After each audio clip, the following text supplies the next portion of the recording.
Every single year, PAX East is like a whirlwind. On one hand, the expo center is full of 3,000 games, and on the other hand, you wind up talking to all these really cool people making really cool games and a lot of friends you don't get to see too often. And the result of that is a voice that sounds just a little hoarse. But now that I'm back from Boston and my voice has slightly recovered, it's time to talk about just some of the games I'm excited for from PAX East 2025. And make sure you stick around because I'm going to talk about my top 3 games of PAX East at the end of this video. Now the first game on this list is actually a game I didn't have a chance to play at all, and it's called CYBRLICH. It's a first-person shooter with hand-drawn graphics and it looks incredibly cool. And according to the Steam page, this game is an adrenaline-fueled FPS boomer shooter about a buff barbarian hacker taking down an evil undead corporate overlord. And I didn't get to play it because their booth was always busy. The game's got a bit of a crass sense of humor, which I'm always into, but I have to go back to that art style because the hand-drawn look of this game is solid. Excited for them to release a demo so I can actually try their game out, but I'm pretty sure I'm going to enjoy it. And while we're talking about games I didn't have the chance to try, let's talk about one called Love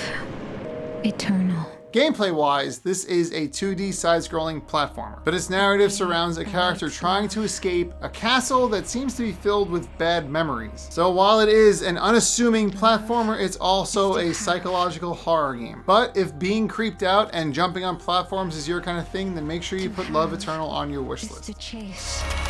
And speaking of wishlisting, make sure you check the description of this video. As always, there's links to everything that I'm going to talk about. And in this particular video, there is a lot more we have to go through. So let's get to the next game. Now let's talk about a platforming game that I did play at PAX East 2025, and that is Constance. In Constance, you play as an artist who's trying to escape a world that was created by her own decaying mental health. Lots of serious tones in these platformers, huh? Anyway, it should come as no surprise that since you're playing as an artist, the art style in Constance is really smooth. And I don't use the word smooth lightly here because the game just looks really goopy. I mean that in the best way possible. I don't know how else to put it. It's just clear that this game is trying to emulate fluidity and paint, and it really comes across. Not only does it look good, but the game also plays really fluidly as well. The platforming is no joke here. The challenges are really nice, very fair, and sometimes really difficult. Navigating through normal areas felt just fine, but I happened upon a secret area with a much harder jumping puzzle. So I spent 15 minutes playing the game normally, getting through areas and finding my way around,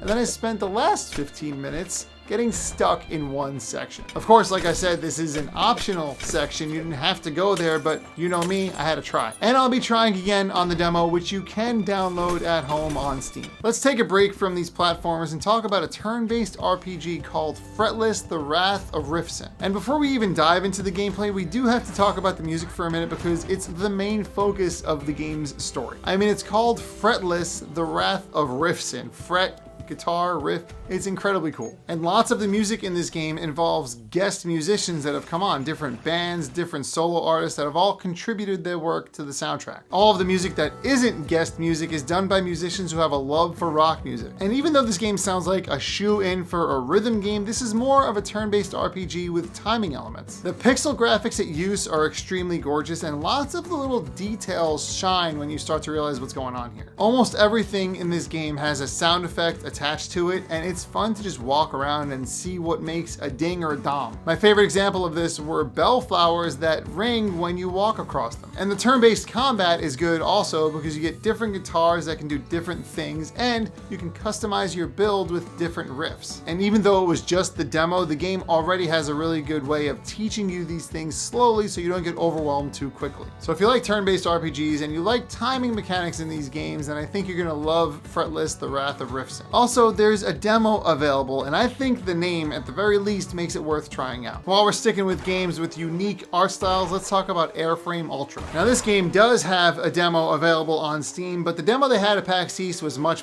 different. And the way this game works is that you're riding around a hoverbike trying to knock other racers off of their hoverbike with bats, machine guns, and kicking. And you can also get off of your hoverbike. Now, this might mean that you're going to navigate certain areas by foot, but regardless, there's a lot of racing and fighting going on here. but the game looks like it's about to release on the PlayStation 1. As a matter of fact, I wonder if there's ever going to be a build of this game that would work on the PS1. I think that'd be pretty cool. And while the controls were a bit loosey-goosey in Airframe Ultra, I did love the concept behind the game, and I'm excited to see more. And like I said earlier, there is a demo for this game on Steam, but it's not a race. In the demo that you can download, it's actually just like a practice area. But even still, you get a really good feel for the graphics and the controls, and I think that's a pretty good start. Now let's talk about a game called Skateboard Knight. Now this game was almost too simple to the point where I was surprised I liked it at all. You play as a knight who's on a skateboard riding between 3 different lanes, and on those lanes there are monsters. And all you do in this game is navigate the knight between one of the 3 lanes. So you kill a row of monsters, you take their gemstones, you move to the next lane, you kill those monsters, you try to get those gemstones, and it just goes from there. But you're collecting these gemstones to spend them later, and you're killing these monsters, getting experience points. And every time you level up, you can pick from one of 3 perks, and you start to build out what your skateboard knight can do. Slowly but surely, if you level up enough, you'll actually experience a class change, and then you'll have a specific type of skateboard knight. In my experience, I turned into a mage knight because I was using lots of magic attacks. And eventually, after you get through enough of a level, you're going to fight a boss. And these bosses each have their own attack pattern, which you need to be careful of. So like I said, this game was very, very simple, and there's almost no controls to it, but all that being said, I enjoyed it. It's the kind of game that would be a shoo-in for mobile release, and I don't know if they're gonna put it out on mobile, but I sure hope they do.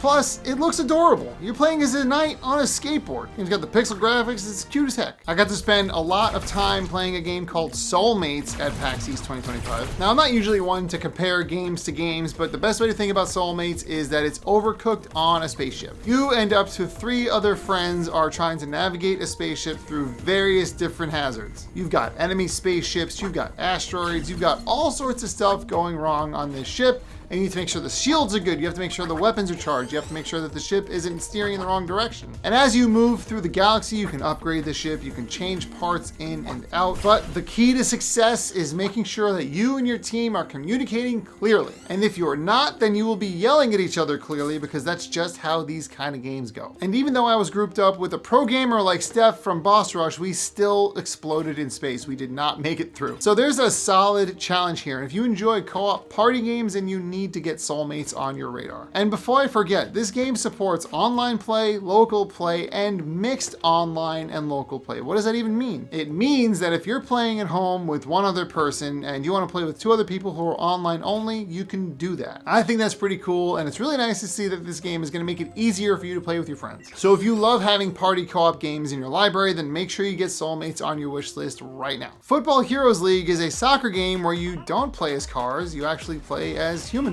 The best way to describe this game is that it's what would happen if the X-Men decided to play soccer. You've got characters who are half beast, half human, people who can shoot ice from their feet. Each character has their own abilities, their own strengths and weaknesses in a game, and it's up to you to figure out which ones you like the best. And the powers of each of these characters is the focus of this particular competitive soccer game. This puts a big emphasis on your team's composition, as well as what you're going to do to counter the opposing team. And I'm going to be honest, I was not good at this game my first go around. The controls were simple enough, but understanding each character's ability set seems to be a really important factor, and it's something I could not do that quickly. And I think that's actually alright. It should take a bit for you to figure out which characters work for your playstyle and which ones don't. But if you're into this kind of thing where you're choosing characters based on their abilities, then Football Heroes League is right up your alley, and it's actually available to play for free right now on Steam and Epic Game Store. Now, if you're looking for an adventure-based co-op game, then you should check out Shrine's Legacy. This is a top-down action RPG that can be played alone, but you should play it with a local buddy. One player takes on the role of the sword user, while the other is a caster. You both have slightly different move sets, but ultimately you can do very similar things. You're going to be fighting monsters, solving puzzles, unlocking new abilities, and fighting bosses together. So it's one part nostalgic, one part really fun co-op experience, and ultimately I think that's all really good stuff. And I guess we're talking about top-down action RPGs, so let's talk about a game called Outrider Mako. You play as a delivery person navigating a world that's riddled with all sorts of weird monsters. But no matter what kind of strange things she runs into, the deliveries have to get to their destination. The art style for this game was especially nice. Sure, it was pixel graphics and a little nostalgic, but I really liked all the attention to detail. Each of the characters just felt so flushed out, and the world itself seemed alive. And the game is coming out later this year, so make sure you get it wishlisted as soon as possible. Moving right along, let's talk about a game called Tire Boy. And this is gonna shock you, but you play as a boy who is also a tire. It's a 3D open world adventure where you can go from running around as Tire Boy to pulling your legs into your tire head and then rolling all over the place. At first, the platforming feels really unique and different, so it takes a little getting used to. After all, you can go from rolling around to running around. As a matter of fact, you can also use weapons while you're running around, so there's action in this game as well. But since you're a boy who's also a tire, there's a lot of fun things you can do, and getting around the map feels really gratifying. There are certain collectibles that are just begging for you to try and get up there, and of course you've got to do some wacky stuff going from tire mode to running mode, and eventually you'll get there. Now this is the one game on this list that does not have a Steam page, so I'll just link to the Tire Boy homepage for now. I think this is because the game is in early stages of development, but what I played at PAX East was really fun. The concept and the way the platforming worked, and also the art style and the weirdness of the world, all of it feels really unique. It's definitely the kind of game that if you like 3D platformers and exploring, then I think you're going to enjoy Tire Boy. And while talking to one of the creators of the game, they said that this game draws heavy inspiration from the 3D Sonic games, and I could see it. Before we can get into my top 3 games of PAX East 2025, I've got a couple more titles to get through. Hell Clock is inspired by Brazil's War of Canudos. This game is a dark fantasy take on that very real historical event. It's an action RPG that's actually geared towards having shorter play sessions, and that is something I really appreciated. You play as a gunslinger who's navigating all these different areas that are riddled with monsters. Moving through each floor, as you take on hordes of these monsters, you're gonna level up quite often. And when you do, you choose from a set of perks. And this is how you can customize your build as you play through this game. But as any roguelike goes, the farther you get, the more powerful you get, but your enemies also grow in strength as well. And upon the time of your inevitable demise, you're gonna be sent back to the beginning, but there are some currencies that apply to permanent upgrades. This game's gonna be out in June of 2025, which is pretty soon. So if you're a fan of the top-down action RPG genre, then make sure you get this game on your wish list as well. So we're gonna go from one game where you shoot a lot of monsters to another game where you become a monster who shoots a lot of stuff. It's called SWAPMEAT, and that's actually the best way to describe the game. You play as a hunk of meat that can wear different body parts. You swap out your legs, you swap out your arms, you swap out your head, you get different weapons,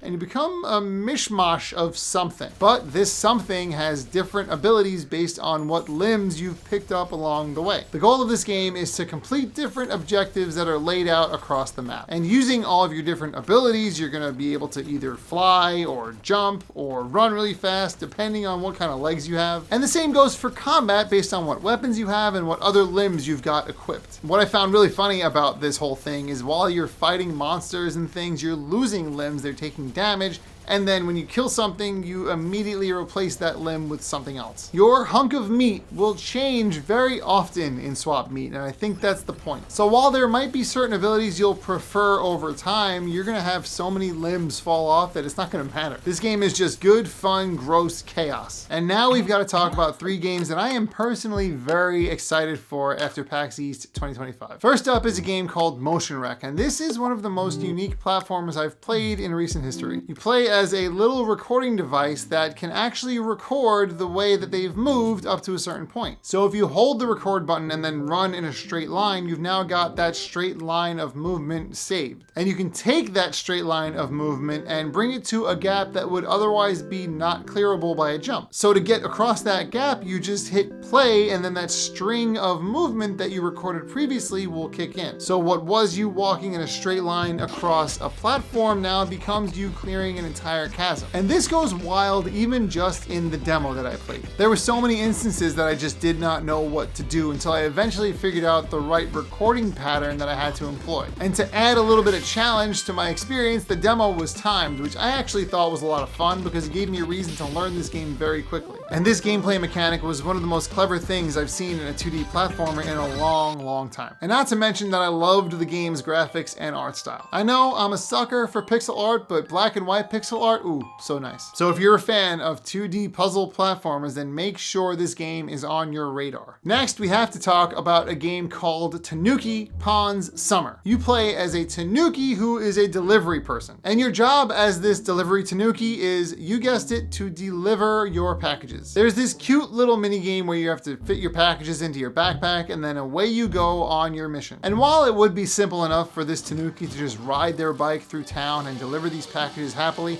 why not just throw in a whole trick BMX game on top? And this is your primary means of getting around town. You're gonna go on half pipes, you're gonna do flips, you're gonna ride on rails, all sorts of trick stuff that is really fun to pull off. And I'm not gonna lie, it might be a little mean, but this Tanuki looks hysterical when they fall off their bike and just land face first in the dirt. And even though this demo is not a complete version of the game, it felt so polished already. The team is putting so much love into Tanuki Pond Summer, and I'm excited to see what it winds up being. It's just as cozy as it is an arcade-style BMX trick game experience. And the graphics are so good and adorable and fun to look at. I can't wait for this game to come out. And finally, let's talk about a game called Gigasword, because it is Big Sword Boy Summer, and I am so excited for that. Gigasword is a 2D action platformer where you play as a dude with a big sword. It's my personal belief that you can never go wrong with a big sword in a video game. And I think the developer behind Gigasword took that personally. But the catch is that if you want to do some higher jumps or move a little faster, you have to put the sword down. Most of this game is going to be you trying to figure out how to get this big freaking sword around each area. Because once you put the sword down, you can do wall jumps, you can dodge faster, you can jump higher. You're amazingly light without the sword, but once you pick it back up, you're slow and sluggish again. But without the sword, you can't defend yourself. So you see how this goes. Not to mention that this game is being developed by one person. And while I didn't get a chance to play Gigasword on the show floor, I was able to download the demo on Steam during PAX. So at the end of every day at the convention, I would go back to my hotel room and fire up the Steam Deck. And it's a good thing because it took me about 2 or 3 hours to finish the demo. And I spent that 2 hours figuring out how to navigate each area with this gigantic sword and then fighting enemies with said gigantic sword. It was very fun. The sword's supposed to feel like a burden, but it's also a necessity. And this balance is going to carry its way throughout the entire game. But you're also going to get different abilities for the sword, and I'm excited to see what those are. In the demo, there's an ability where if you have full health, you send a shockwave through the floor with the sword strike. And the sword has an entire upgrade tree on it, so I'm excited to see what this thing can do. So it's 1 part action platformer, 1 part puzzle platformer, all parts Big Sword Boy Summer.